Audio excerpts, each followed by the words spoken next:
Good evening, everyone, or good morning, wherever you are. Welcome to our fourth HUMA-ASAA seminar, Thinking the Human Through Africa, Epistemological Debates.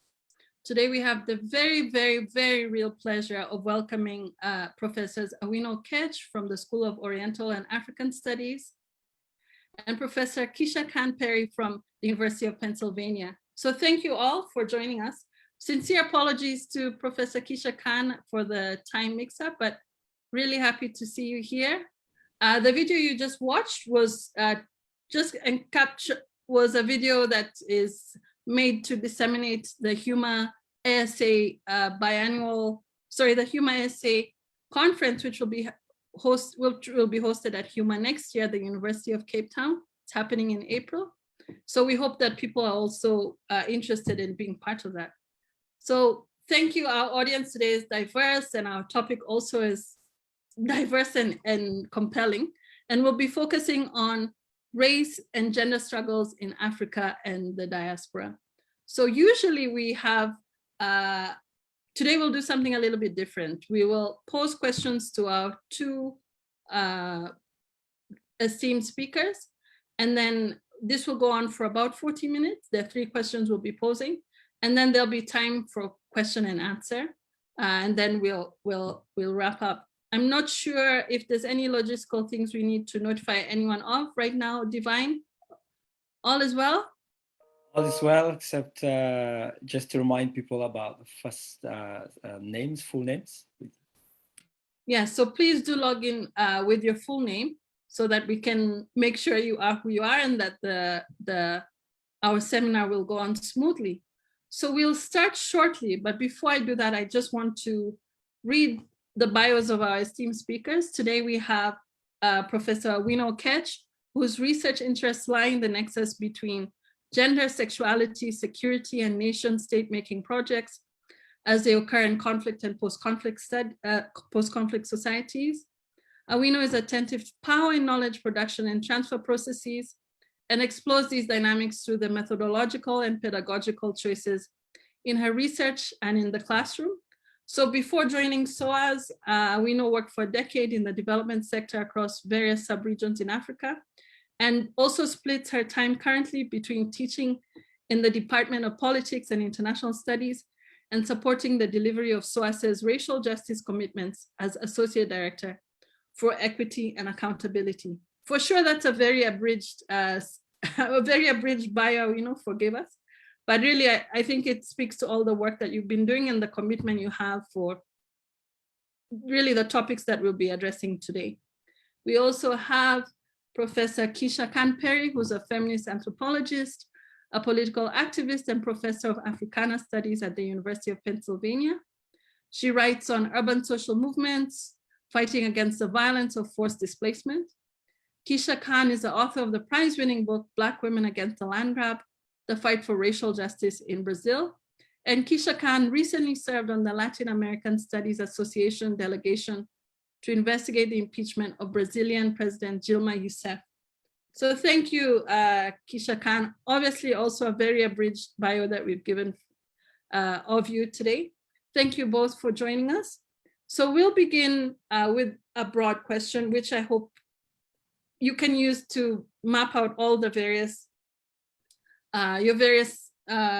today English is hard for me. I don't know what language I should go back to, but basically I'm going to pose this question and we're just here to receive and hear your brilliance, and we're very excited for that.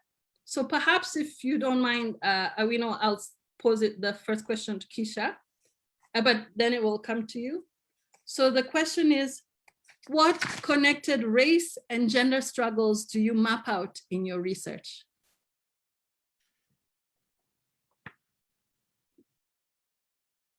You just need to unmute. No, initially it said that the host is not allowing me to unmute. Sorry about that. No problem. First of all, thank you so much for this invitation, the introduction.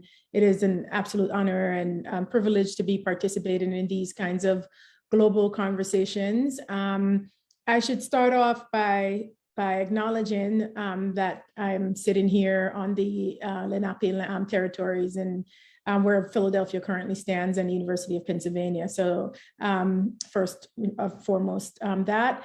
And then also I would probably start by talking a little bit about my own background and how I've come to some of these questions in terms of looking at racial and gender struggles in the Americas, primarily focused on Jamaica, Brazil, and the United States. First of all, I was born in Jamaica. I'm an immigrant in the United States. And I studied anthropology and as well as Spanish literature and linguistics as an undergrad. So that's a little bit about my education background. And then, of course, I would say that I actually had a really intriguing study abroad experience around 1996 to 1997 that took me to Buenos Aires, Argentina. And that also took me to Peru, Paraguay, Uruguay, Chile, and Brazil. And the trip to Brazil was really transformative in terms of the shock, in terms of the racial shock, cultural shock. For those of us in the African diaspora, we're very familiar with the importance of Brazil as a place of forced migration for Africans in terms of plantation slavery, mining, et cetera, but also the important stop in terms of Bahia and the place in transnational history for Africans. So my first trip to Brazil, while studying in Buenos Aires, where there was a collective erasure of Black Argentines, I went to Brazil expecting a different kind of history. There, I found excessive kind of racial, gender marginalization. I found, sorry about that. I found that, I was really shocked by how similar the racial dynamics were in terms of relationship to the United States. And then during that year, I had a chance opportunity to also travel to South Africa. And I was telling we know that one of the reasons why I'm always so intrigued is that you have more and more Brazilian scholars who are actually looking towards or are making comparisons with South Africa to try to understand the racial dynamics in both contexts. So during that time, I traveled to South Africa for the first time in 1996, just a couple of years after the official end of apartheid, looking in essence naively for some other kind of Black experience, one based on perhaps a certain kind of hopefulness in the world that somehow South Africa would be so different from my experience in Argentina, so different from my experience in Jamaica and the United States, and certainly very different from the kind of structural violence that I had experienced in Brazil, right? Only to find out and come into the conclusion at the end of that trip that Brazil was very much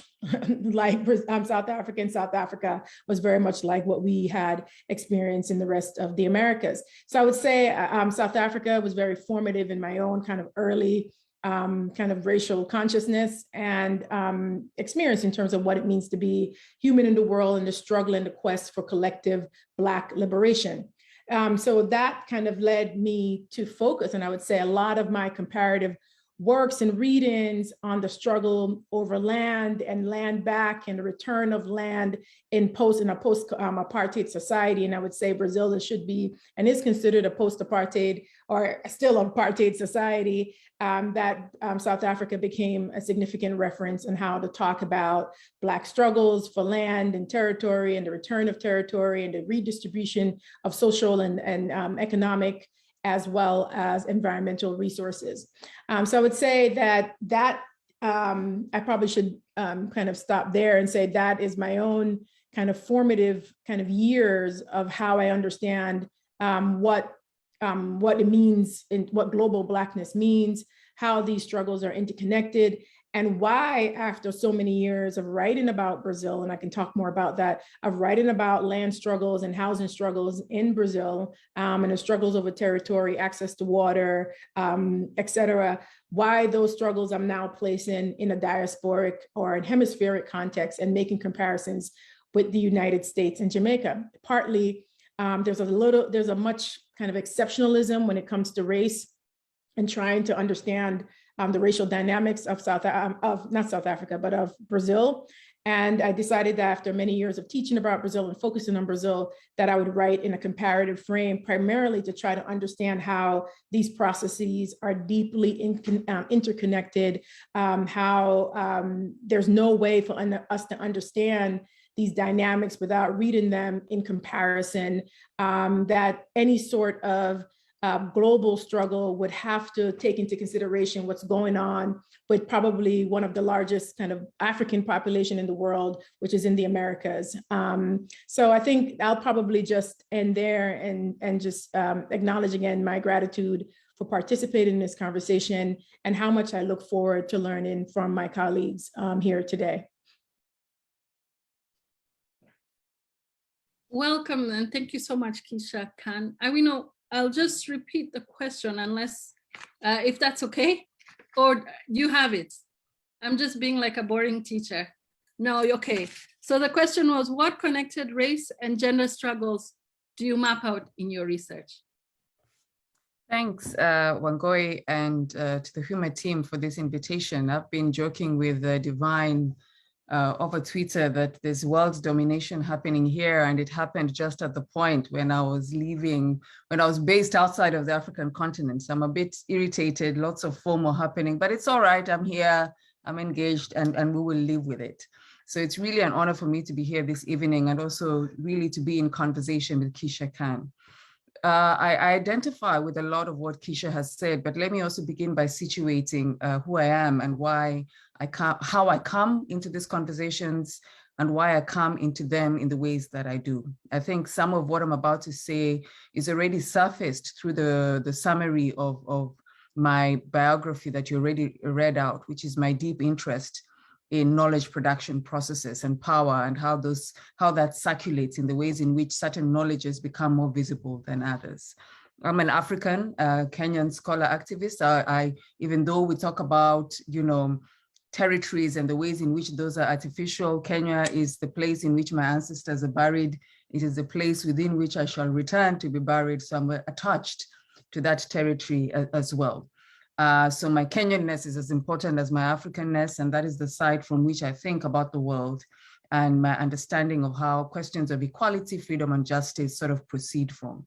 And it remains the primary site around which I teach, but also how I choose to frame how my students and how my own research should be thought about, which is that when we think about the continent, when we think about the range of dynamics that we might be interested in relation to Africa, we should understand those as the opportunity for us to problematize global concepts, global frameworks, and why they are failing. So rather than look at Africa as a place from which to understand the problem with the continent, look at Africa as the site from which we think about the complexities of the world but also the failures and weaknesses of received frameworks. And that is the challenge that I sort of hope, both in my teaching and research, to push people to think with. And again, I join a long tradition of African scholars, thinkers, and activists who have been making this point. So I'm not necessarily making a unique point. Having said that about ancestry, legacy, and always building upon the work, the voices, and the thinking of others, when I think about the connection between race and gender struggles, the first way in which I've always arrived at it was through knowledge production, was through the idea of whose voices are considered valid. It has always been through what knowledge travels in particular ways in the world, and which ones are acknowledged as much more useful to thinking about questions of racial justice, equality, and freedom. And when we connect these questions of race and gender quite tightly together, I think part of the challenge that I've been consistently pushing comrades from different parts of the world who hold deeply ideas about feminism as a sort of theoretical basis from which to think about the world, as an organizing framework from which to understand liberation and justice, is the kind of very blanket ways, and as an African, as a Black woman, the kind of blanket ways in which Black feminisms have tended to occlude African feminist voices, the ways in which our thinking around racial justice and racial equity has more often than not been framed by Euro-American ideas of what race and racial justice means. So for me, my entry point into questions of race and gender is to ask the question, what is the scholarship coming from the continent, African feminist scholarship, and the things that we are invested in, whether that is around ideas of governance, leadership, state making, nation and state making, bodily autonomy, sexual integrity, those prisms of understanding the world, questions around militarization and securitization. How do those preoccupations, if you will, by African feminists allow us to rethink our ideas around racial justice, our ideas around race, anti-racism, and our organizing around that? How do we ensure that in our framings of Black feminisms, we are not always centering the voices from the global North, particularly American conceptualizations of race and racial justice?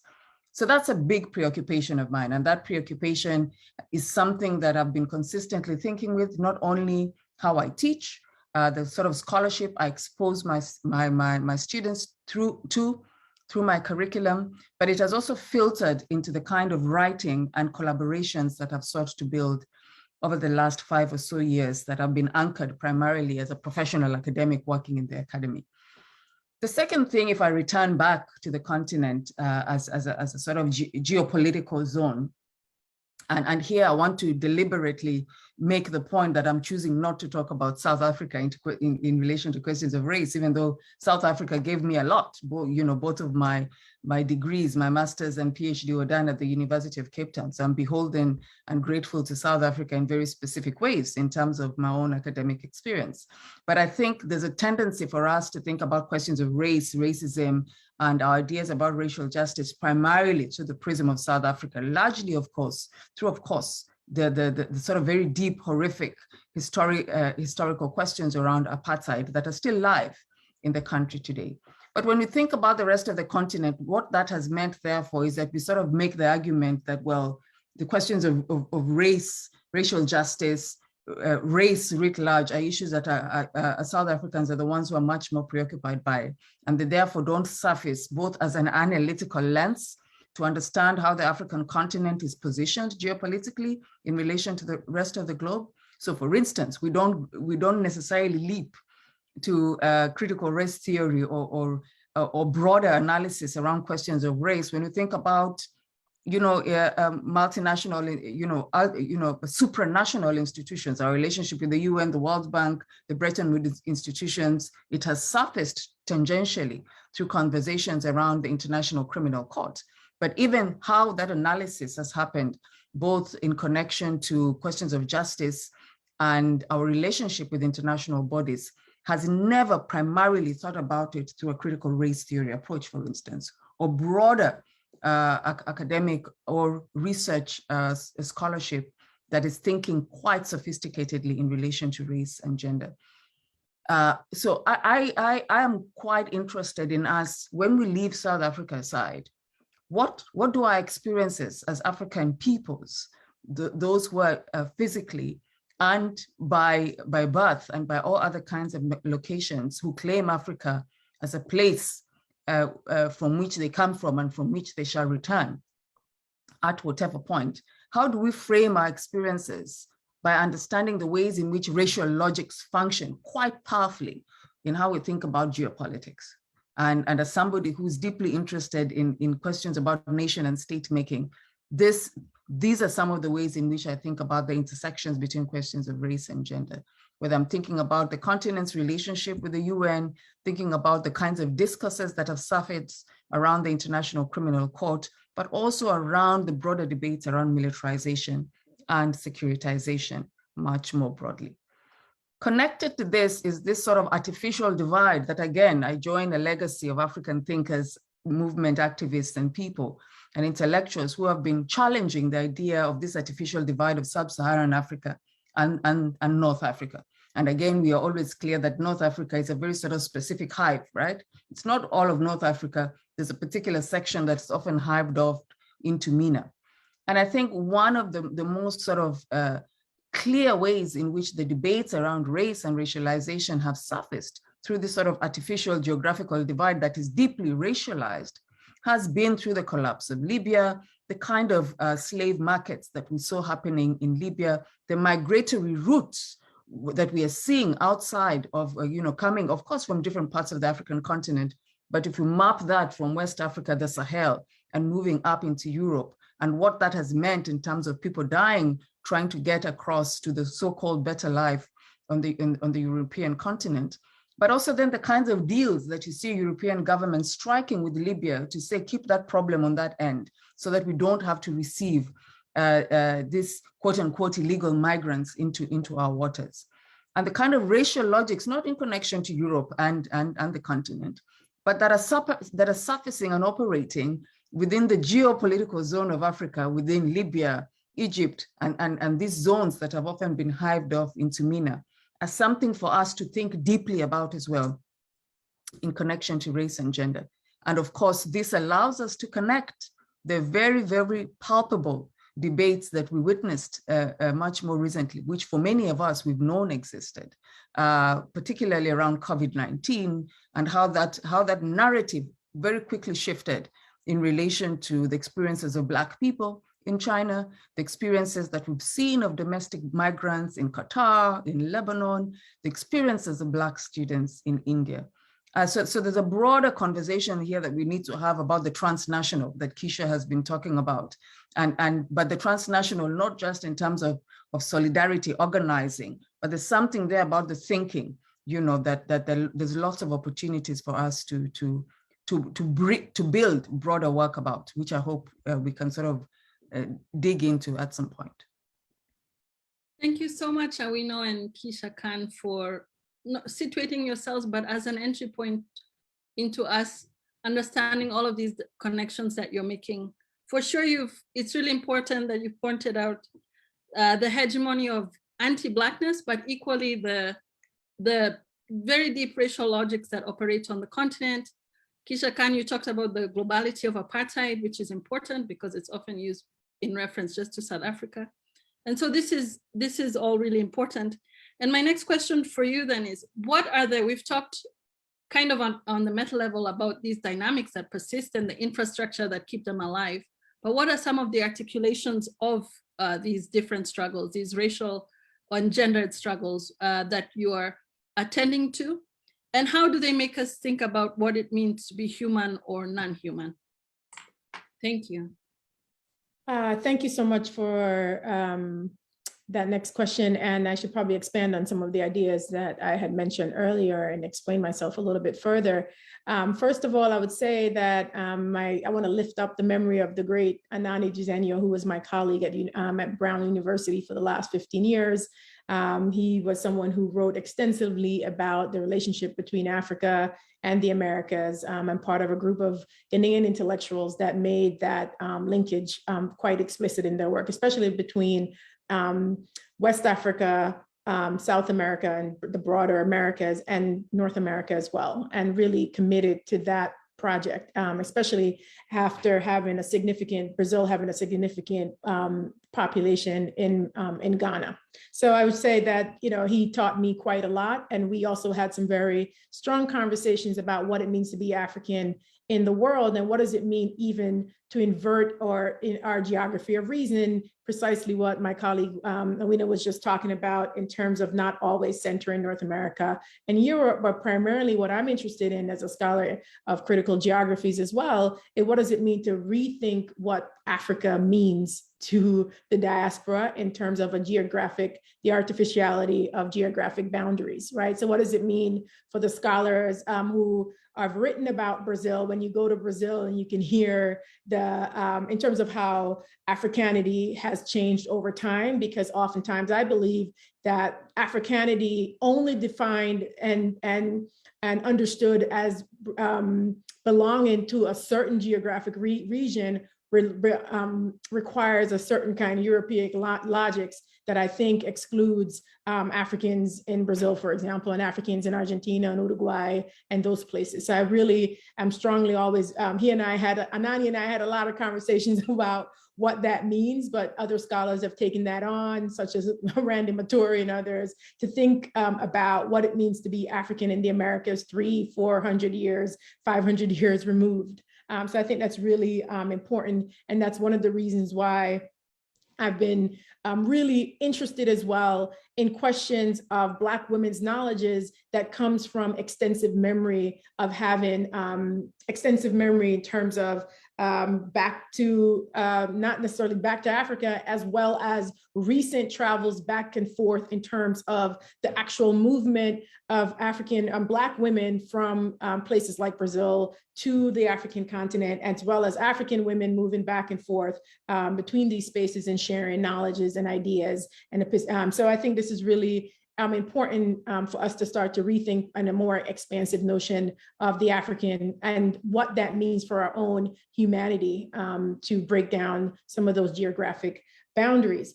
That said, over the last 15, probably 20 years, I've been writing primarily about how Black women in Brazil, but now in Jamaica and the United States, how they lead and participate in struggles over housing and land in cities that are undergoing massive restructuring and redevelopment, and especially along the coast in places like Bahia, but how those development logics are embedded in, rely on logics of white supremacy and social exclusion, especially apartheid logics that understand whiteness as being modern, and where and Black people being excluded and relegated to the distant peripheries, right? There were no official apartheid, so-called apartheid laws, but the ways in terms of capitalist investments in cities such as Bahia and Rio de Janeiro, and we see it in New York City as well as Kingston and other places, we understand that certain kinds of Black people belong while others should be sent 2 hours from the where modern development is taking place. That said, what I focus on is also how these women, primarily poor, undereducated in terms of formal education, have been leading local, citywide, as well as national critiques of racial capitalism, in terms of critiques of white supremacy embedded in development logics, and that these women who are not leading formal Black movement organizations should be credited for producing political thought, right? So a lot of my work has brought Black women who are among the unknowns. You don't know their names. They are the Dona Rechinhas, they are the Dona Iracis, the Isabel, the Ana Cristina, people who are fairly unknown in broader Black movement circles and Black movement organizations. What I also try to do in my work is to redefine what racial politics and Black politics and Black culture looks like. That Black culture is also around the sea, it's also around fishing, it's also not always tied to a certain kind of Black aesthetics in terms of redefinitions of African aesthetics in the Americas, that Black people are also concerned with their relationships to territory, their relationships to the sea, their relationships to clean water, their relationship to certain, to environment, to the built environment, and precisely how they have, in essence, expanded definitions of what it means to be Black in the world and what kinds of resources and material resources we need in order to thrive in the Americas. So a lot of my work has focused on that. It is very different from the work that cultural organizations like ILIAE, Alono Doom, and others are doing. And I think that is normally what is understood and legible as Black politics and Black cultural politics in the Americas. And I'm arguing that even when these organizations, grassroots organizations, are mobilizing around material resources that are not readily identified as racial politics, class becomes the logics through which race is lived and gender is lived, right? So I think that's partly what a lot of what my work has been focusing on over the last 15, 20 years. That said, I'm also interested in how to frame liberation in a diasporic frame. As I said before, I think we are oftentimes reliant on particularities, on a certain kind of exceptionalism.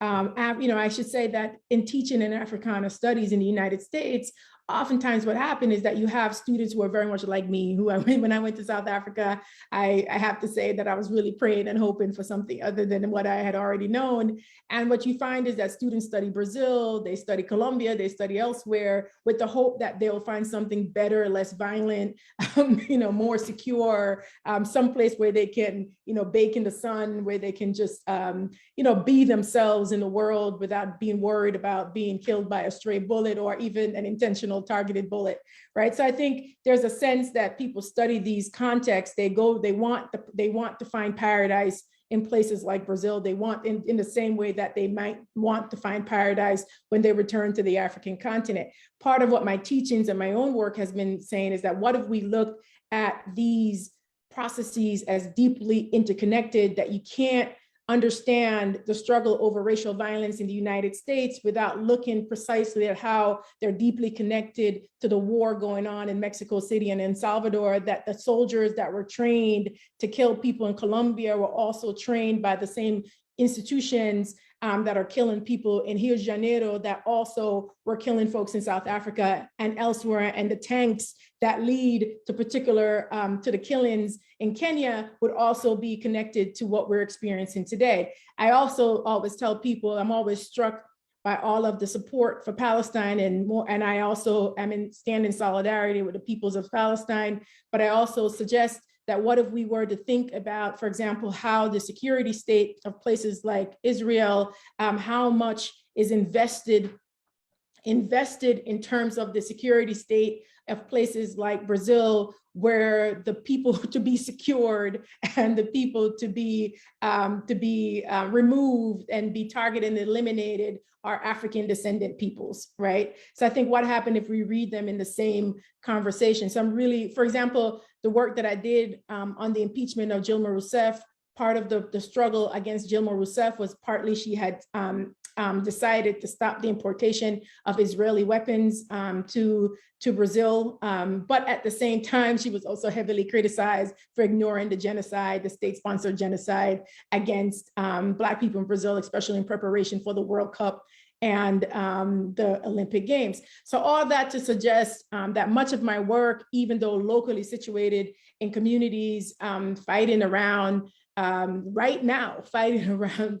to be displaced for tourism development or the construction of luxury high-rises and yacht clubs that we ourselves would go and enjoy as tourists. What if we understood that those struggles that involve a deep amount of policing, militarized policing and the killing of Black youth on a rapid scale? I think it's estimated, 23 every day or however many per year. That what if we understood that those processes were deeply connected to what's going on elsewhere, right? So I think that's partly, a lot of my work has focused extensively on breaking down some of those exceptionalism to understand our lived realities as Black people, as African people, as deeply interconnected, and what an investment in that separation does for that anti-racism movement. So I'll stop there, and there's so much more that I could talk about. Thank you, Keisha-Khan. Awino, I won't repeat that question. I don't want to be pedantic, but I think, yes, you know where we're going. So thank you. And like you, I just want to say yes. I mean, this is it. I think what Keisha-Khan has said is exactly it. Like, recognizing the ways in which our experiences across different parts of the world, and in this instance, of course, we are foregrounding Black people, thinking very deeply about how anti-Blackness is hardwired into the ways in which we think about racial experiences. This is it. I cannot say anything more except to say these are the kinds of connections that we need to be making. This is the kind of scholarship that we need. And I just want to jump forward to the next thing, which is around how do we build this transnational points of conversations, whether it's through movements or whether we're thinking about the kinds of scholarly networks that need to be created that recognize, of course, the language divides that, of course, often put us at odds with the kinds of scholarship that we're able to access simply because of what we can read, how far they travel, what is privileged as much more important than others, and the kinds of spaces for teaching and engagement that we could do as well with our younger emerging community of activists and thinkers that help us make these connections, that connect the local to the global, that asks us to leverage, because even if I'm working with the Black activists, feminist activists located in the US, who I recognize that their experiences are very different in the US in relation, even though they are from the US, a so-called superpower, but there is still a level of privilege that happens with coming with an American passport. There's still a level of access that means that the ways in which you connect with me as an African activist that is living on the continent has to recognize that privilege. So how do we organize and engage with each other? By connecting our struggles, the fundamental basis of those struggles, but acknowledging passport privilege, acknowledging geographical privilege, however fraught and however basic that might be, but that when we think about power deeply, when we do our power analysis in very powerful ways, it brings us together better rather than try and pretend that we can elide those differences. Yet, in effect, those differences are real. They have material consequences for all of us in different ways. So really just to say, rather than repeat, to say, yes, yes, yes, Keisha-Khan, yes. Now, how do we build bridges? Thank you. And you asked my next question. Maybe I also want to say yes, yes, yes, and we know yes. Thank you. Maybe Keisha-Khan or Awino, maybe you can take just a few minutes before we go into Q&A, just to give us, you've talked about the women of Bahia who are resisting land grabbing, who even if their experiences of Blackness are not upheld as the proper aesthetic. We know you've talked about Black women in academia contesting the hegemony of particular kinds of Blackness, but are there any other movements and peoples we can point to just to form, to just also help us think through all these other sites and other movements? So that's a question to both. So first of all, I want to say that it is important that I had initially situated myself that I was born in Jamaica and I migrated to the United States. So it comes from an already very kind of an initial kind of experience of moving. And I think in relationship to the previous point, moving, however we understand in terms of forced migration.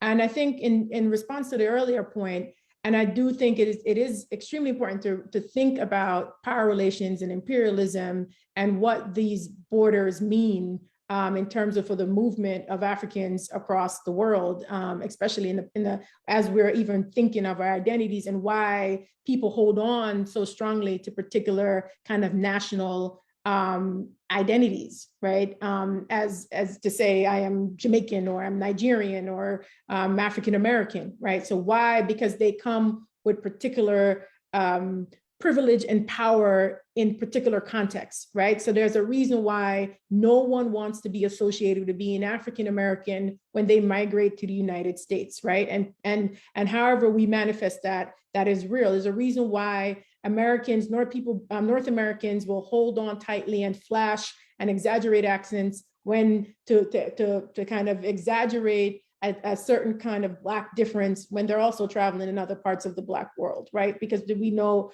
what that means? What I'm challenging in terms of myself and all of us to think about is what happens when we start to really truly break down and question some of those boundaries. And I would like to say, in terms of the academia and in terms of radical politics, a lot of these constraints, or I would say, and challenges are quite new, because I'm always trying to figure out at what moment did a lot of, hold on a second, my computer's about to die. At what moment did African Americans, for example, stop seeing international solidarity, international movement as a key part of their own knowledge acquisition, as well as knowledge sharing, especially in the academy and in radical organizations? Because if you look to the past, you look at the Islanda Robesons, you look at the Lelia Gonzalez's from South America, the Teresa Santos's, they were all traveling and taking very seriously liberation struggles taking place worldwide, right? So whether it be the Claudia Joneses, et cetera, they were all moving, traveling, studying, trying to understand what was happening globally to connect those experiences. At some point, and I'm not sure of that particular history, people became deeply, deeply invested in holding on strongly to a North American or an American, a US identity. And if you look at the works of June Jordan and you look at the works of Audre Lorde, you see a different sort of understanding of self in terms of an understanding in relationship to Africa, or a third world identity construction of a period that was very transnational at that time. And I'm always questioning when people say we need to return to the transnational. We need to be more transnational. I think the question is, when did we stop being so transnational? When did we stop being African in terms of the Americas? Sorry for having to plug in my computer. But yes, I think there's something to be said about what's going on politically. When do we hold on so tightly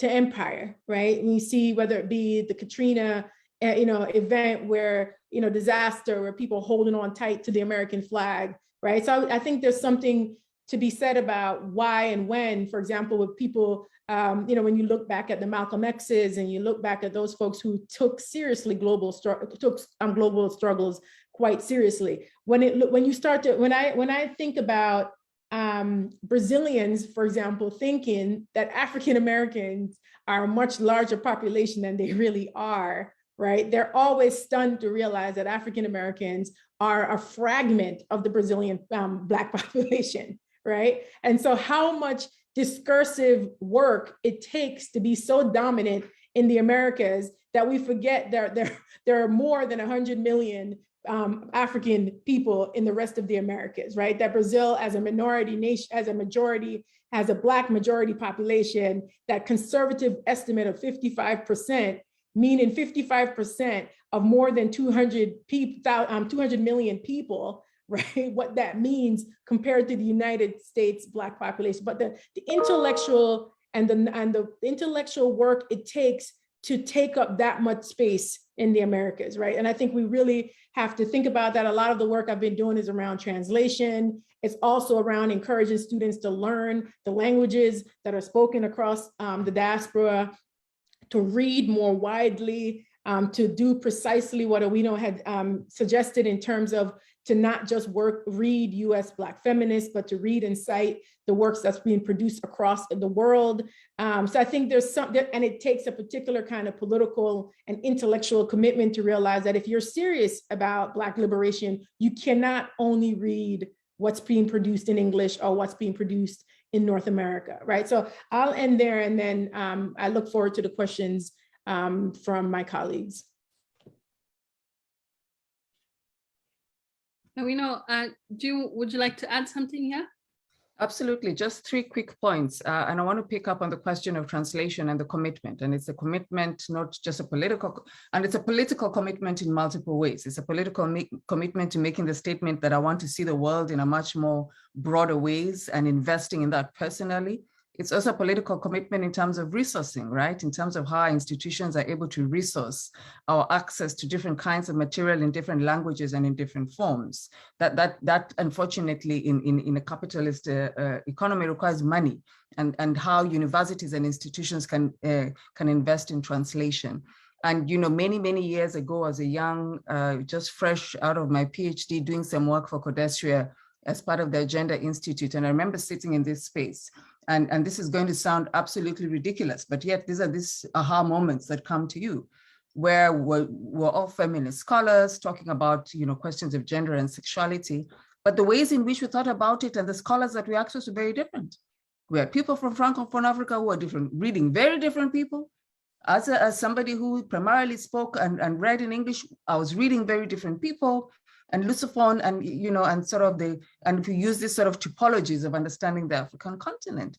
And that for me at that moment was like, wow, we are all thinking and interested in questions around gender and sexuality, but the ways in which we are approaching and engaging with the material and who we have access to is very, very different. So there's a resourcing question there that sits at the heart of our commitments.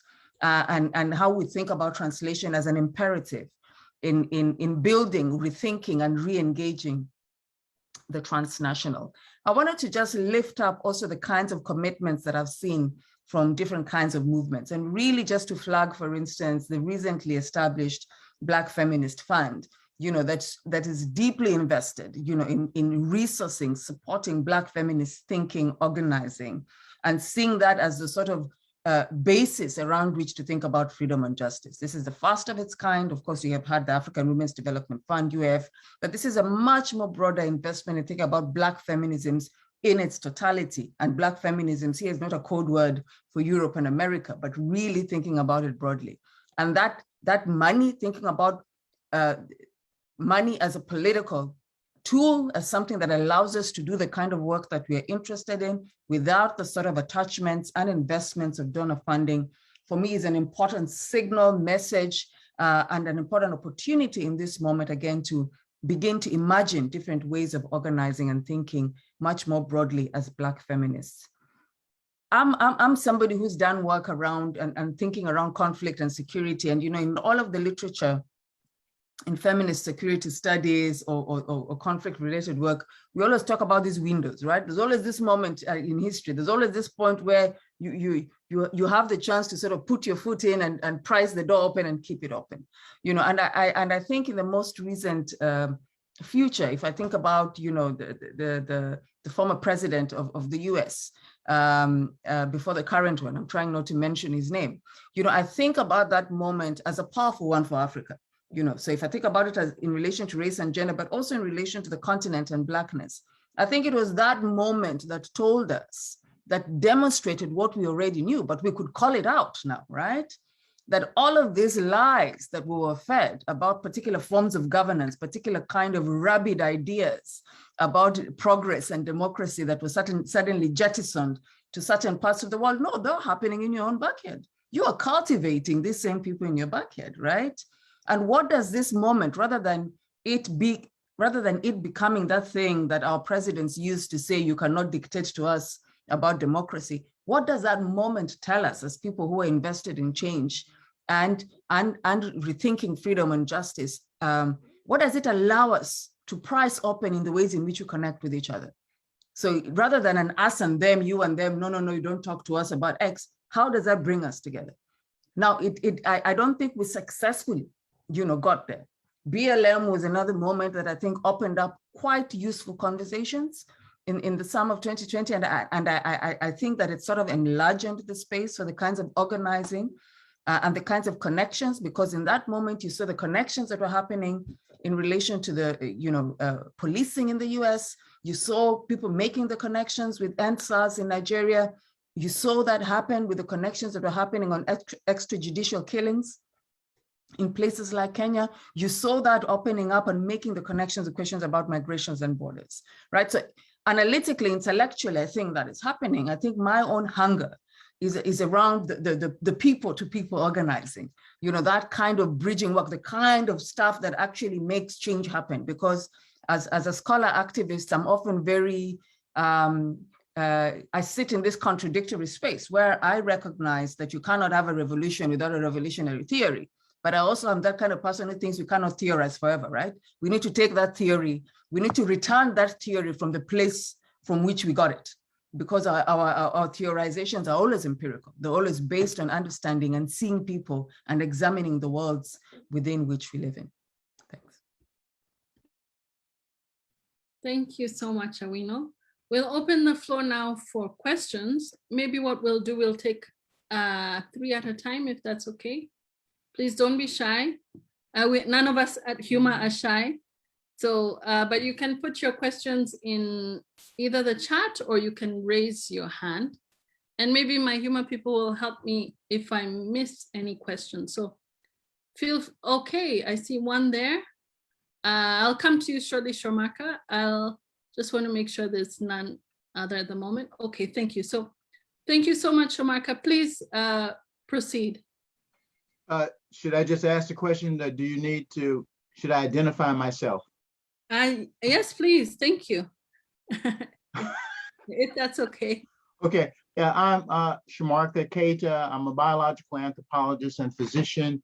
And my wife is from Kenya, if that helps. She's a Kipsigis, a Kalenjin. And I'm not a young man, even though I've got young kids. And I've long been interested in issues of Pan-Africanism.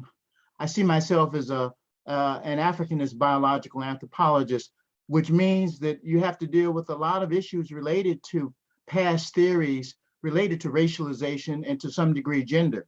What I wanted to just do, I wanted to give this comment and ask a question. The question was raised about when did African Americans, Afro-North Americans specifically, when did they stop being transnational or accepting? And I would make the argument that a lot of people on the ground, there was a class element in this, such that even in the past, sort of ordinary folks didn't always necessarily understand people of African descent who spoke Dutch, who spoke French. They kind of, or especially Spanish. People knew about Haiti, but they didn't necessarily know about people in Venezuela or whatever. And when they ran into them, sometimes they didn't know what to do. Now I'm talking broadly. I'm from the Deep South. I'm not talking about New York City. New York City is different. But what I wanted to suggest to Professor Perry is that this clinging to national identity now is a side effect of the movement in America of talking about diversity and inclusion.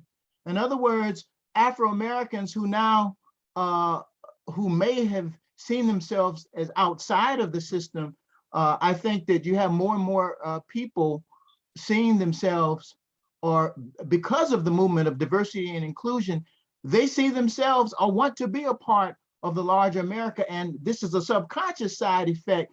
Therefore, there's less identification with a global Black movement, unless you are a particular kind of academic or what have you. And even if you are, you may want to emphasize certain kinds of distinctions. Now, sometimes I emphasize those distinctions, but for analytical reasons. For example, Afro-North Americans, Afro-Caribbeans, as well, Afro-Latins, all share something in terms of epigenetics, the effect of past generational trauma, bad nutrition, et cetera, on something called the epigenome. Barack Obama doesn't share that. Barack Obama very likely doesn't share that for a couple of different reasons. So that I just wanted to make that comment. Also, even in the past, though, sometimes people from the Caribbean and Latin America, white Americans would tell them that they're different or better than local Black Americans. And they would tell Africans the same thing as well. So I consider it to be very interesting that a Kwame Nkrumah comes to Lincoln University, or that Stokely Carmichael, Kwame Ture comes from Jamaica and joins the Afro-American movement.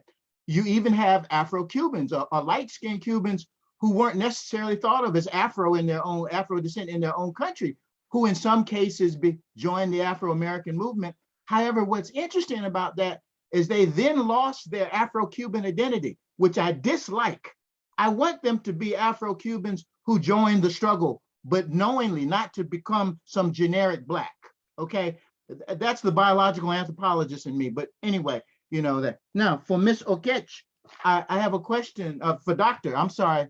Okech. You're at SOAS. I studied at Oxford, so I used to hang out at SOAS, okay? Sometimes when we talk about Pan-Africanism or we talk about this translocation, being translocal, what we talk about is actually a kind of Pan-Blackism. It's not true Pan-Africanism. It is not, and I say that simply because not everybody who's an indigenous African uses the word Black to describe them. So revolutionaries from Algeria, you know, people like Nawal Saadawi from Egypt, they all call themselves African. They were all proud to be Africans.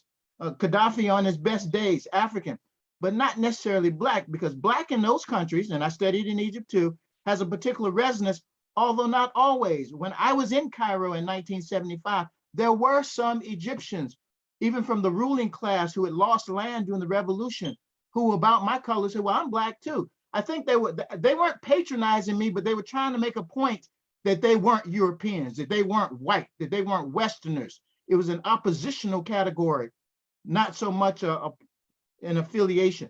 Anyway, I just wanted to just raise that question that about when we do Pan-Africanism, I think that we need to make an extra effort to include the Nile Valley, the Maghreb, because sometimes we forget it when we start talking about Blackism, Black stuff, Black. And so in my own writing, I talk about how the Y chromosome shows that the Maghreb in the Nile Valley is very much connected to the rest of Africa when you go deep time. Pharaoh Ramses III has the same Y chromosome lineage that most tropical Africans have, okay? And anyway. Thank you so much, Shomarka. We'll just see if there are any more questions.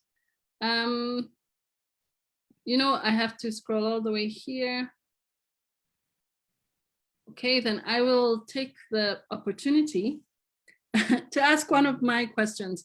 And just building on what you were talking about, Awino, you emphasize the need for a deeper power analysis. And I wonder if it's what are the obstacles to doing that between Africans from the diaspora and the continent here? I can say as a Kenyan, and you as a Kenyan, there's no single class you went to that talked about the millions of Africans stolen and shipped to other places. So that's an obstacle for sure. Equally, I think, and Keisha-Khan, you were speaking of this a bit. In, for example, Brazil, there's a real focus on an aesthetic of Blackness and a focus on perhaps religiosity and maybe an Africa that's not there now, that I feel is an impediment to more genuine and like a genuine connection across the Africa and the diaspora. But my question really is, what are some of the obstacles that impede the power analysis that will allow us to really proceed with this connection? We've also talked about language. You've talked about the language barrier, and for sure that's there. But I think we acknowledge that there are other things, and perhaps we can draw attention to them. And maybe you can take these two questions for now, then we'll come back for a round of next round. Let me start, and then Keisha-Khan can come in. And I end up on this sort of Zoom virtual talks exposing myself, and that's fine, because as a feminist, I bring my full self into conversation. And when I think about the question you're asking is what prevents us from this? I remember when I went to study in South Africa, and I know that this is something that people say a lot, but it's actually a fact. It's actually a fact that when I moved to South Africa in Cape Town, I became fully aware of my Blackness, right? Because I'd been living in a country with majority Black population. I was not living in Karen, you know, for those Kenyans who are in the room. I was not living in Karen. I was living with raised by teachers, you know, paid by the civil service, in a predominantly African country, and Black country to be precise. And I go to South Africa and I become aware of my Blackness. It's made legible to me. And it's that seeing, it's that level of seeing that I think allows us to do a proper power analysis. Because when we live within our context and assume that our experiences are very homogeneous, our experiences are about ethno-nationalism, our experiences about primarily around class and not necessarily around other axes or ways of understanding inequalities, then you don't see it, Wangoi.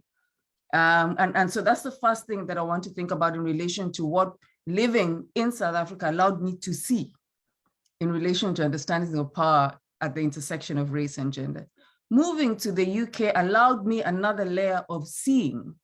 I'm an African coming to live in the UK, and when I interact and engage with my second generation Africans who have been born and raised here, or Caribbean Black colleagues and students who have lived here, we have a very, very different understanding of how we think about how we occupy our Blackness. And that is because of our locations. That is because of how we travel into these conversations. That's a different layer of seeing. And I think until such a point we arrive at understanding the complexities of the heterogeneity of our experiences, which we know always to be true, right? You put a bunch of lawyers in the room, they're not all going to think the same way. You put a bunch of feminists in the room, they're not always going to see in the same way.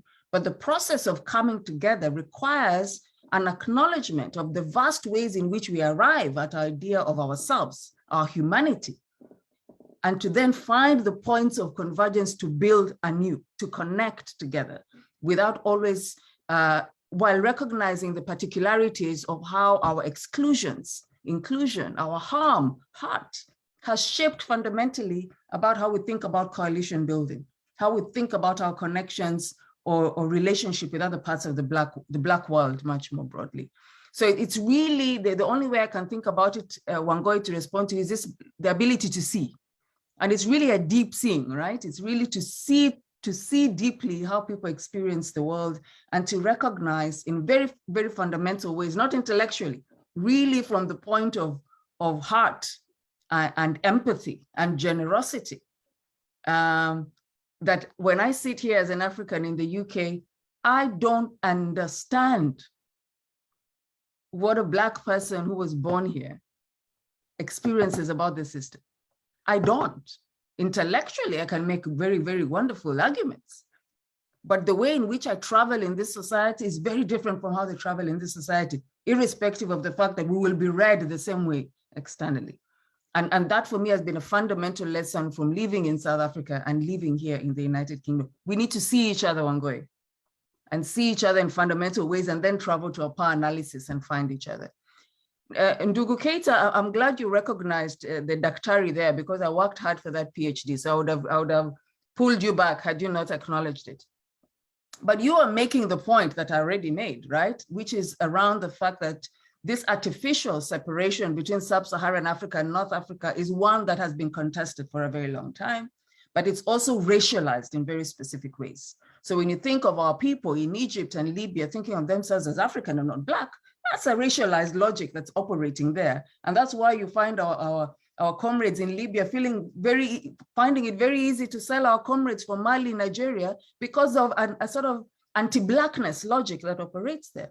And these are the kinds of things that we need to think about quite deeply in terms of how we reconnect, this North Africa, and which is a specific part of North Africa, back. Let's reclaim that, and consistently when I teach and I talk to some of my progressive, Middle Eastern colleagues, and I'm like, please don't come into my class and talk about Middle East and talk about Egypt. No, I've reclaimed Egypt. If you want to teach about the Middle East, don't start from Egypt. Don't start hiving off Sudan into the Middle East. For me, it's a political stance about challenging this sort of bifurcation that happened around Middle East MENA, which never includes Niger. It never includes Niger, right? It never includes Mauritania. It never includes Mali. It's always a particular session and it's racialized. So I totally understand why Nawal al-Saadaw would have thought of herself as African and not Black, because of the depth of anti-Blackness that has framed how that particular part of the world has thought of themselves in relation to Arabness and Pan-Arabicness, rather than in relation to the African continent. And we know that Gaddafi played around with this politics in quite sophisticated ways, which of course HUMA can hold another conversation on in relation to Libya. But let me pass over to Keisha-Khan. Wow, I could continue to listen. I mean, all of these points are so amazing and important. There's so much I could reflect on. You know, my own kind of coming into racial consciousness. One, I was very much aware of how anti-Blackness played out in Jamaica as a predominantly Black society. So even, I mean, I've heard a lot of Jamaicans say that they were not thinking too much about their Blackness until they came to North America. And I would say I was very well aware of my Blackness in Jamaican society. I remember meeting Michael Manley in person, and I was just shocked in terms of how much a brown and white elite, minority elite had been leading and ruling. And this was, you know, I came to this country at age 10, but I was well aware at the power of, you know, color privilege and class privilege and how much they were intertwined, as well as, I mean, even just in an aesthetic level, you know, the Miss Jamaicas, et cetera, who were represented on the island. It became even more poignant. I think I didn't really fully understand myself as separate from African-American. I'm African-American, but I do understand that, as Professor Keita pointed out, that there is, just like there's a material investment in whiteness, there's a material investment in anti-Blackness in this country, and being anti-African-American and not self-identifying or associating oneself with African-American. I can distinctly remember in the 7th grade when a young white classmate, you know, said something to the effect of that I was not, and he called me the N-word, that I was not the N-word, that I was Jamaican, right? So there are clear distinctions being made in terms of, and I in that moment having a decision to make about where I wanted to be, right? Because there are material investments in anti-Blackness and in not being African-American. It is not by happenstance or some sort of genius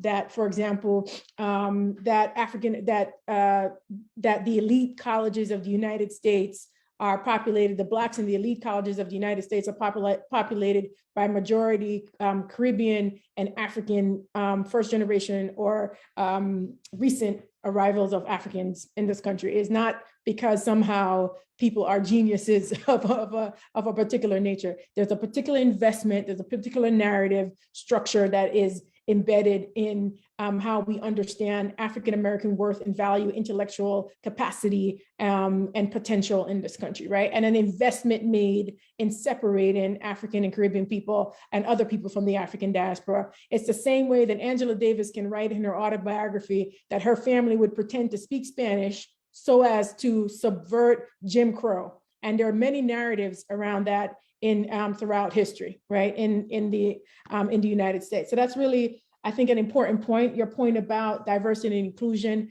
I think, is really important, especially as it relates to higher education at this current moment.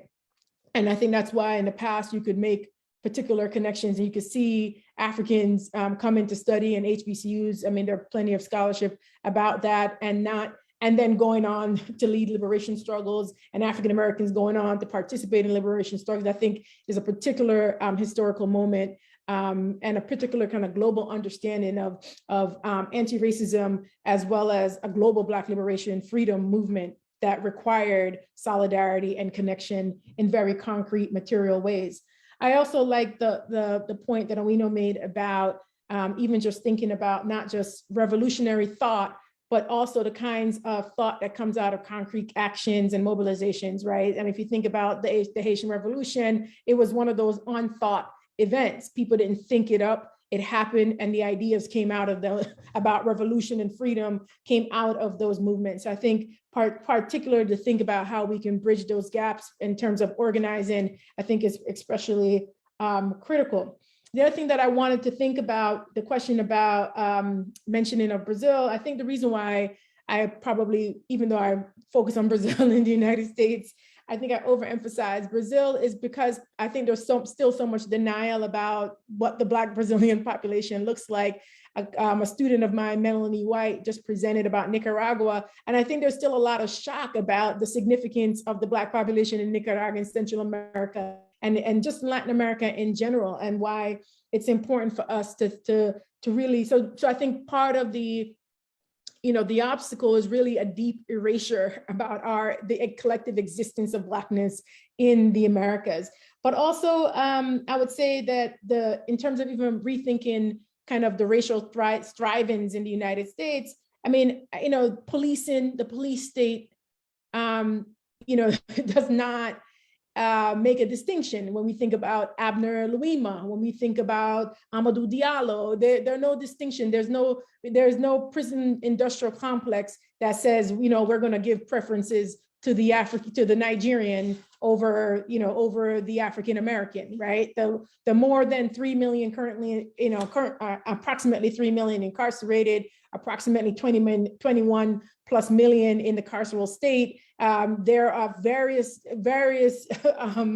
varieties of Blackness in terms of punishment and surviving in that world. So I would say that's something for us to really think about, going back to Awino's point about when we think about how we're collectively policed and treated, our collective socioeconomic conditions in comparison to whiteness. I think those are the moments when we'll start to kind of understand why we need how we can break down those power dynamics, but precisely how we can understand our collective conditions.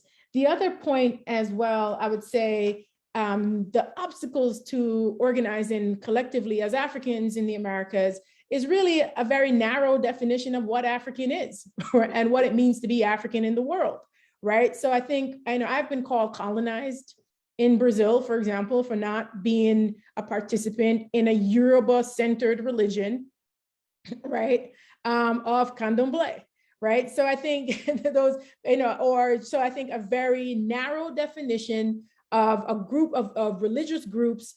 So for example, I think religion is a significant part of our everyday existence in the world, right? But I do think it's unfair to say that, for example, when I was called colonized by another, righteous, conscious Black person in Brazil, I had just come back from Senegal. And I said, what if we started to rethink, for example, that Islam, however we want to categorize Islam in the world, or even Christianity, et cetera, is a significant part of how Black people organize and move around the world. How then did we decide that only one kind of religion could be Black or Black enough or African enough, right? When you have Nigerians, for example, travel to Brazil and can't even understand the Yoruba from 300 years ago that's currently being spoken in religious festivals, right? So I think very narrow definition of Blackness, and I think part of my own work and why people didn't even really believe I was doing research on Black movements in the first place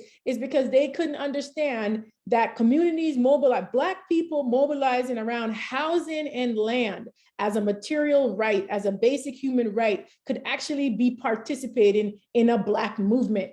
That could be seen not just as a class demand in terms of class belonging in the society, but could be understood as a basic human right in the society as Black people who were forcibly removed and enslaved and are living the legacies of that violence, right? So I think redefining what it means to be Black was really, I think, important. So these narrow definitions of what it means to be Black in the world, oftentimes legible by the white supremacist state, I think. So for example, a politician in Brazil knows that in order to be elected, even though candomblé was policed, candomblé was, houses are still being demolished, they know in Bahia, in order to be elected, they have to get the blessing of a candomblé leader.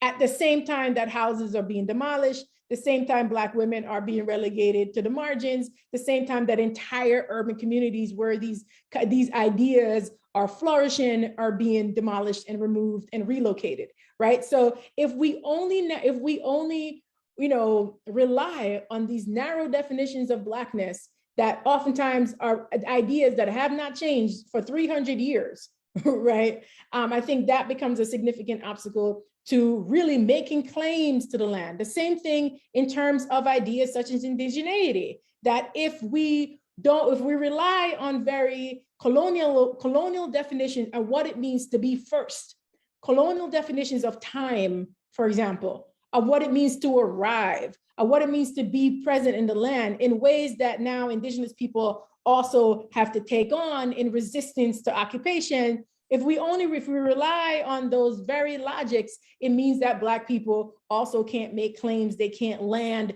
They can't, they can't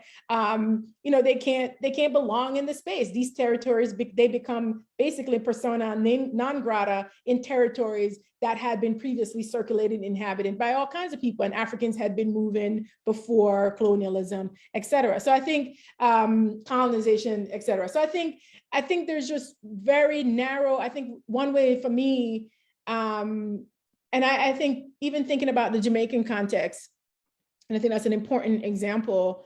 And we may think about, there's a strong anti-Blackness in Jamaica that's often tied to Rastafari and just Black people, and why Black people were so attracted to Rastafari in the first place. And my former student, Shamara Wale Alassane, has been writing about that. But I think, one of the things I find is that, even the disdain for Africa in these contexts has a particular value. So I think, Du Bois wrote about kind of racial strivings. I think partly it's the sense of how much do people want to access white supremacy, and what do you need to shed in order to access the material benefits of white supremacy, right? And part of it is shedding aspect of yourself, memory. How did the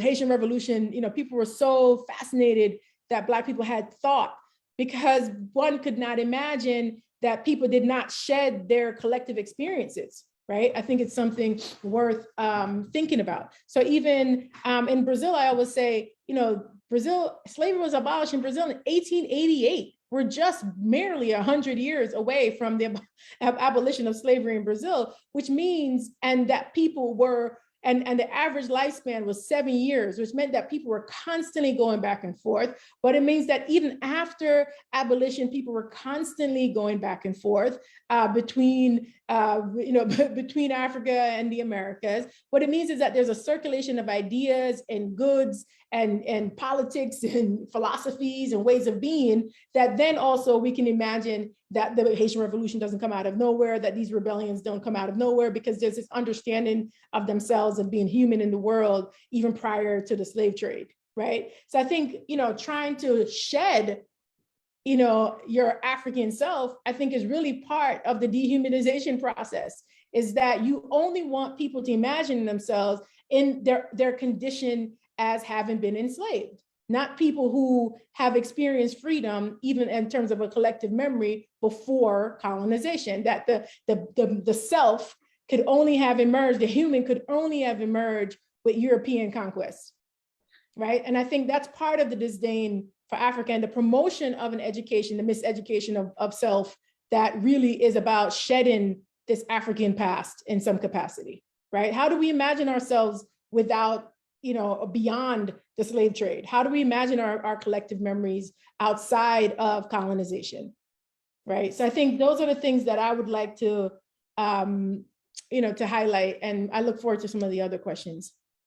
So thank you. There are lots of other questions, but we only have 5 minutes. So Okay. If I ask for permission to extend for 5 more minutes, I hope that's okay with everyone. And to do this, then we'll have to, there are 3 other questions. So I'll give one to Awino, if that's okay, one to Kisha, and then I'll ask you to comment briefly on one given by Babacar. And then if you can do that, sorry for the time pressure, in 3 minutes each, and then we can conclude. So Awino, if I can give you, I think you've seen Divine's question, which is written in the chat, and it's about how should the continent be relating to this new dominant group of the Afropolitans through which the continent is now defined. So if you can speak to that question, and there's also, if you can speak to Fredlin's question, if that's okay, and then which is about, sorry, not Fredlin's question, Tracy's question about how do we engage, how do the panelists engage Afrocentric theory regarding Black feminism and African feminism? For example, scholars such as Amamazama. So if you can attend to those two questions, and then Keisha-Khan, if you can also think about or respond to the question about how you perhaps engage, or Black feminism is engaged by or engages Afrocentric theory, and also touch upon Babakar's question, which centers around this tension around, you can see it here. Babakar, maybe I can ask you to sum it up if I sum it up wrong. But my understanding of it is that you're saying there's a resistance in understanding, or the target seems to be different. Sometimes when African grassroots activists come together, the target is neocolonialism and empire, which then posits that being queer in Africa also comes from empire. And so that's in tension with the understanding that there needs to be a more transnational grounding of Black struggles, that perhaps, and a more, one that's not the narrow one you define, that comes from, I know, sorry, I've kind of jumbled that question, but basically saying, while the former would articulate the need to transnational grounding of Black struggles around the oppression of LGBT plus people, for example. So these are African Americans. The former, so Senegalese activists, would prefer center the fight as neocoloniality and empire. So I'll let you read that. So if, just in the interest of time, Awino, sorry for the time pressure, if you can respond to the first two, and then Keisha-Khan, you can also respond to the one about Afrocentric engagements with Black feminism, and the latter one, and then we can, then we can summarize, unfortunately, but please go ahead. Awino, yeah. Thanks so much, Wangoi. And let me also just take this opportunity to thank HUMA for this invitation, and Keisha-Khan for really the provocative and wonderful engagement we've had together. And I look forward to continuing this in a different form. I'm going to be a bit greedy and jump onto the queer one, because I think there's a perfect illustration of how you can hold those two things together, right? You can think about queer exclusion on the continent, and think about safety, and think about freedom, and challenge national governments in the ways in which they think about claiming the sort of relics of colonial laws as definitions of Africanness, while still challenging the imperial basis of that. And I think a wonderful example of this was the sort of organizing that happened around the Bahati Bill that held both of those things together, right? So the Bahati Bill in Uganda was this MP, David Bahati, who of course influenced, shaped, guided by, we will own him, he's ours. So let's not claim that this evangelist that came from the US did not find fertile ground. The ground was already there. It simply planted seeds. And you had this evangelist coming in from the US, running Scott Lively, running a series of sort of rabid sessions about how gay people are the worst of the worst, all kinds of things, around Uganda with parliamentarians, which ends up with this fellow putting in a bill in parliament that was really the anti-homosexuality bill that had a death penalty. That's summarizing what this anti-homosexuality bill was about. But tucked in there was not just about the criminalization of same-sex relationships, it was also the criminalization of everything else. So everyone who was doing any work in relation to sort of HIV and AIDS and what's that word they use in the health sector? Target populations. Anyone who was doing any work with sex workers sort of got lampooned into this area, including asking people to really act as surveillance agents for the state. So you could easily go and report somebody who you suspected to be gay. And in Uganda, there's this famous paper, red paper, that salaciously records people who they argue to be gay, and that then leads to very specific kinds of attacks on queer people or queer adjacent people, if you want to think about it like that. But that particular moment in Uganda for me remains a powerful moment, because you saw the kind of coalition of organizing on the continent that brought together unlikely bedfellows, if you will. Right, so you saw people who had ordinarily thought about aligning themselves with queer movements and queer organizing, because really our issues are much more safer and much more important, realized that the failure to connect with this work was going to impact their own work as well.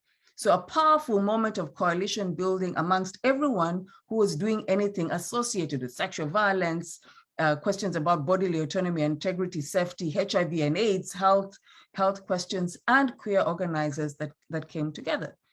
But in that moment, you also saw organizers in the terrain of the funding sector, philanthropy on the continent, tell our comrades in the North, folks, this idea that what you're going to do is send money to the continent to take away the 10 gay people, because apparently somehow we make this assumption that there are 10 gay people in Uganda that can be airlifted out of the country. So there's very reductive understanding as well of who is at risk, right?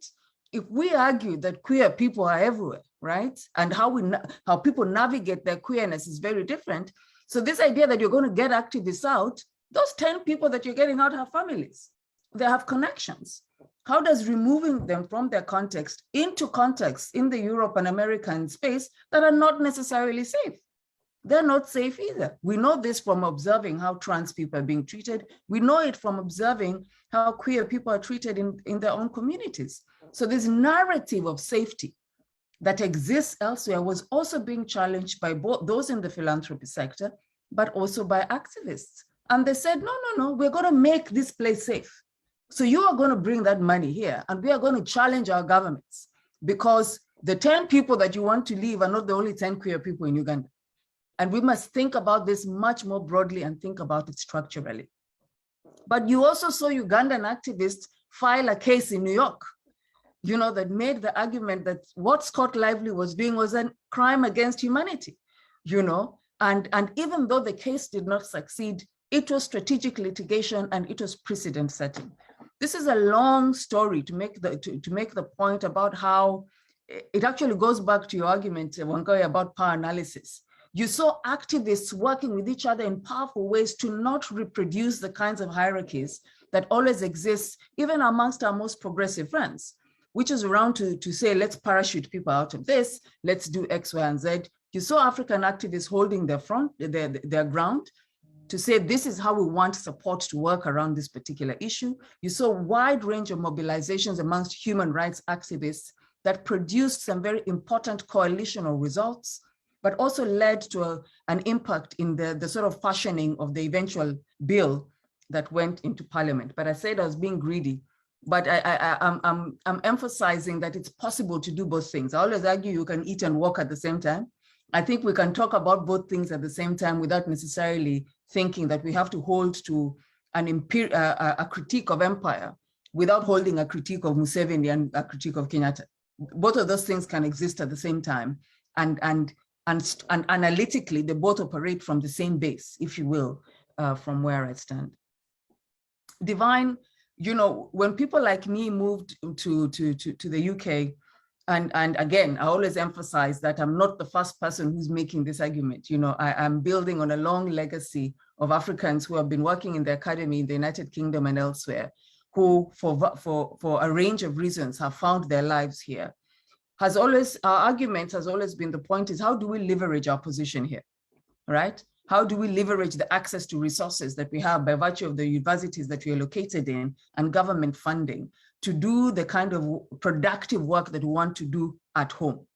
And for me, this is how we need to think about how we connect with our comrades who are seated in Europe and America and in various institutions with relative privilege. I want to emphasize the point here, relative privilege, to sort of mobilize resources, human resources, financial resources, to rededicate that work to the places that matter to us. And we all know the place that, for me, I know the place that matters to me, and that's the continent. And when I'm here, I want to leverage my relative privilege to reinvest intellectually, politically, but also from a sort of scholarly activist perspective to the communities, feminist movements, and activists who I want to read my work, Wangoi.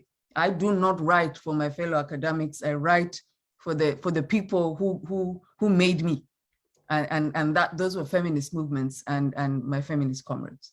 Thank you. Asante sana, Awino. Kisha?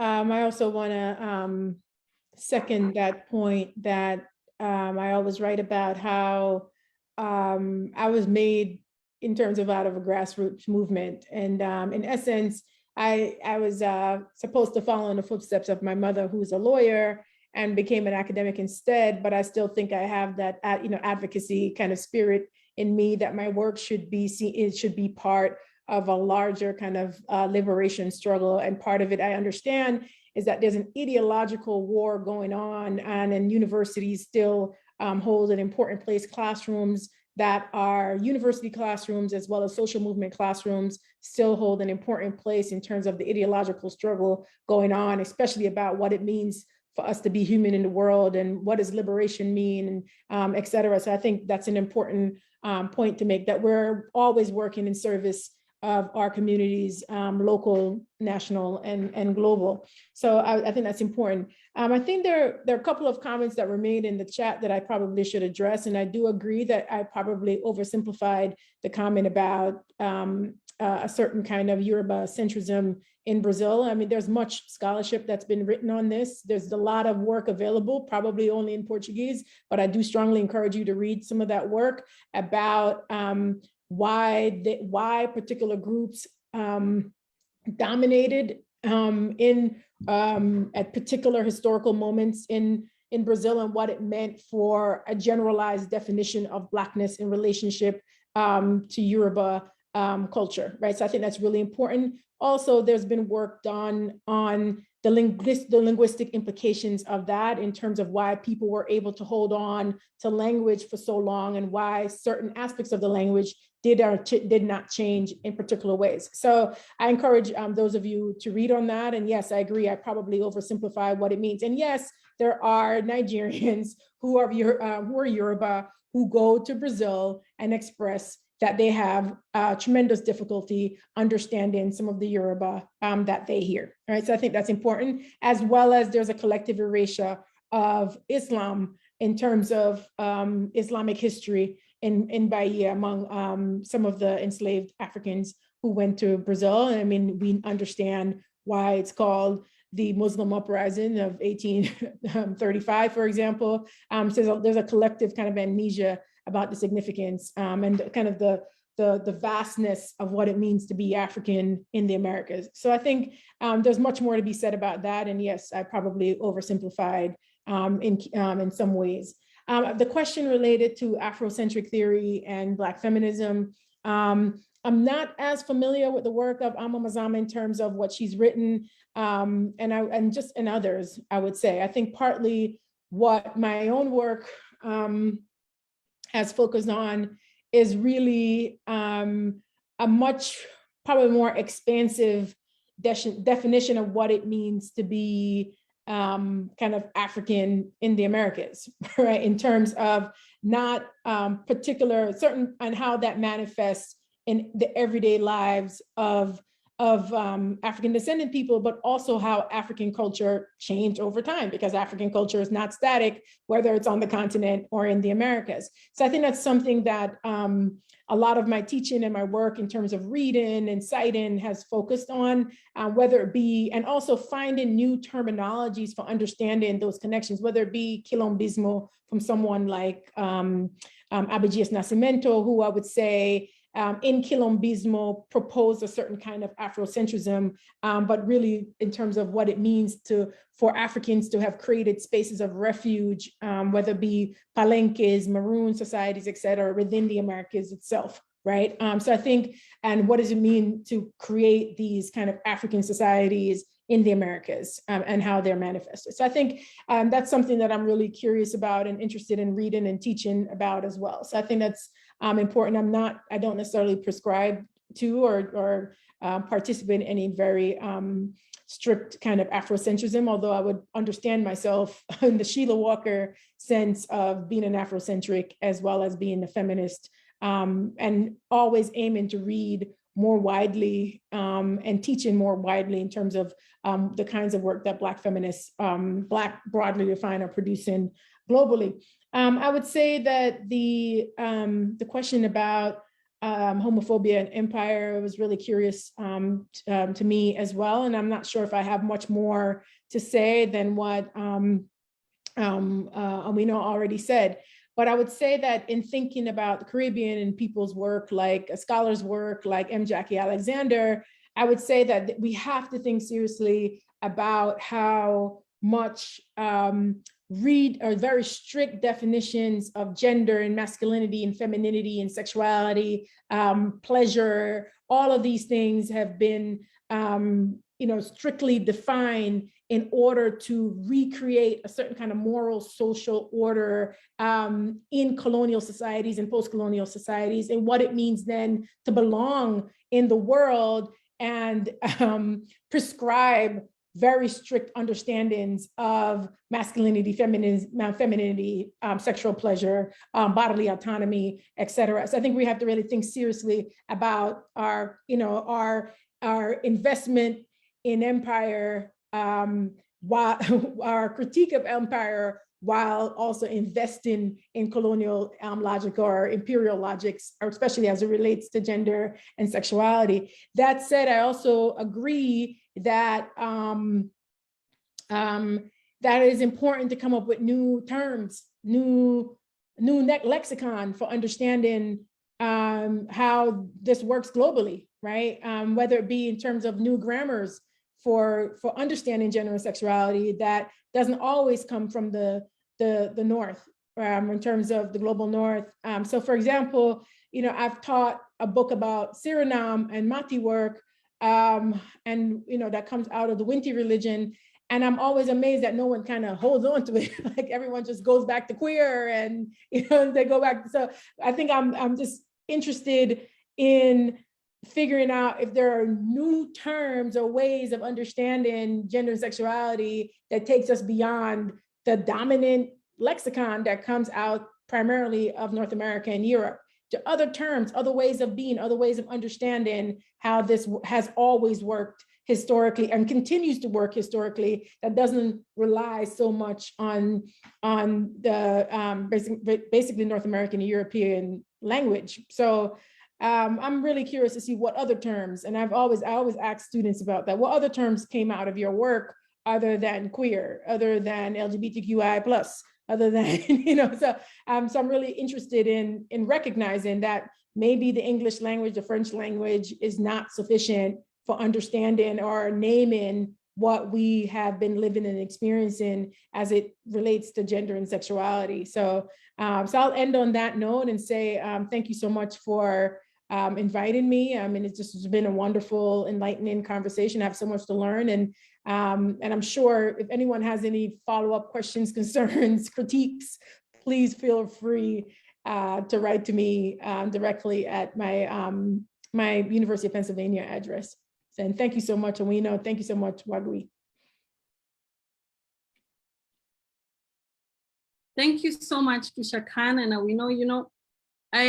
When you're tasked with organizing seminars, you just send a very long-winded email and then cross your fingers and hope that people will respond. And for me, really, it's my absolute pleasure to have convened you with the support of HUMA, which really tries to be a Pan-African space and tries to honor and really think through what it means to be Africa across all the geographies where Africa is manifested. So thank you so much for making the time. I really feel like you've brought so many important interventions and perspectives and geographies. And I feel as if we came to an altar and we uplifted so many people. And I'm glad that you situated yourself and you upheld all of these people who've come before you. But I know that on this altar, we're also trying to build, and you've given us so many tools to continue to build. So thank you so much. Just to say a little bit of HUMA propaganda, we have the conference in April, which the African Studies Association of Africa conference. This week, we have 4 more seminars on Wednesday. You can see some of those in the chat. We have Dominique Sonda, a junior research fellow like myself, who's talking about her doctoral work on truth-telling, secret-keeping, the ethics of politics and concealment. On Thursday, we have a seminar on anarchic artificial intelligence, which is part of our TAIA HUMA interdisciplinary seminar. On Friday, we're discussing the African continental free trade area. And perhaps it's interesting that we are talking about the African Continental Free Trade Area, because in a sense, it's brought forward as a tool to try and disrupt these barriers that we're facing. But those are some of the events that were happening. Thank you also to everyone who came. Everyone, we were trying to build this altar together. And I think that's all for now. I'm not sure if Divine would like to make any announcements. Nope. No, so thank you so much. We're going to end with the HUMA-ASAA video once more, and thank you once again.